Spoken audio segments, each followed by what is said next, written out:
په خوب کې د سپي لیدل د وېرې، دښمن خطر او پټو ګواښونو له زاویې.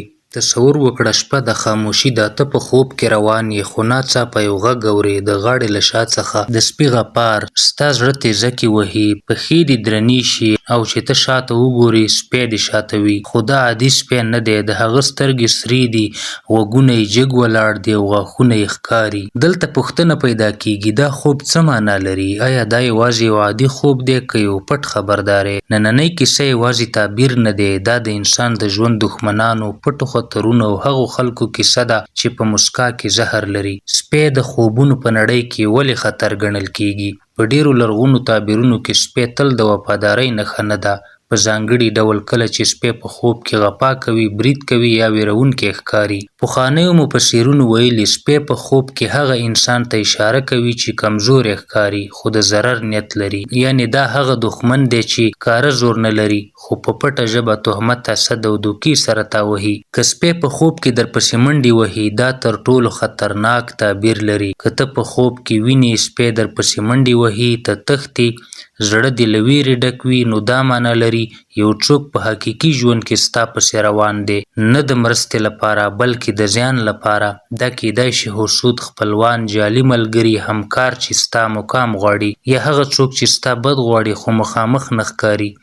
دا خوب وایي خبر اوسئ، هر څوک چې درته خاندي ستا خیرخوا نه دی. که سپی دې وخوري دا تر ټولو سخت پیغام دی. که سپی دې لاس وخوري، پښه وخوري یا وینه ترې راوځي، نو تعبیر یې دا دی تا ته به ضرر رسیږي. خو دا ضرر فزیکي نه بلکې عزت، نوم، باور یا روزګار ته وي. دا د هغو خلکو نښه ده چې ستا رازونه اوري بیا یې د وسلې په توګه کاروي. تور سپی د لوی خطر نښه. په خوب کې تور سپی عادي نه دی، دا اشاره کوي سخت دښمن، ژور حسد یا حتی روحاني فشار ته. ځینې تعبیرونه وایي تور سپی هغه څوک چې ستا د کامیابۍ زغم نه لري. که تور سپی غپا کوي، حمله کوي، ښکاره زیان درپسې راځي.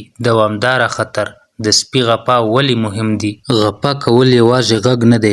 په خوب کې د سپي غپا، بدې خبرې، تهمت، د خلکو په منځ کې ستا بد یادول، یعنې څوک ستا پر ضد خبرې کوي خو ته یې لا نه اورې. دا خوب وایي خپل نوم وساته، پر هر چا باور مه کوه. ولې دا ډول خوبونه راځي؟ دا خوبونه بې دلیله نه وي. دا هغه وخت راځي چې کله ته د فشار لاندې، چاپېریال دې ناامن وي یا زړه دې یو چا ته شک لري. ستا لاشعور هغه څه ویني چې ته یې په ویښه سترګو نه وینې. یو سړی وایي ما خوب ولید یو سپي را باندې حمله وکړه. څو ورځې وروسته زما تر ټولو نږدې ملګري زما پر ضد خلکو ته خبرې وکړې او زه مې له کاره وشړل شوم. دا تصادف نه و. ته په خوب کې سپی د خطر په بڼه وینې نو دا یوازې خوب نه دی، دا خبرداری دی. خدای انسان ته خوب د دې لپاره نه ورکوي چې ویرېدلی شي یا وویریږي، بلکې د دې لپاره چې ویښ شي. خو کیسه دلته نه ختمیږي، ځکه هر سپی دښمن نه دی. ځینې سپی وفاداري، ساتنه او پټ ملګری هم دی. په بل پاټ کې به واورو چې په خوب کې سپی د وفادارۍ، ساتنې او هغه ملګري نښه چې تا یوازې نه پرېږدي. نو که غواړې پوه شې چې څوک دې رښتیني ملګري دي او څوک یوازې د اړتیا لپاره درسره دي، بل پاټ مه هېروه.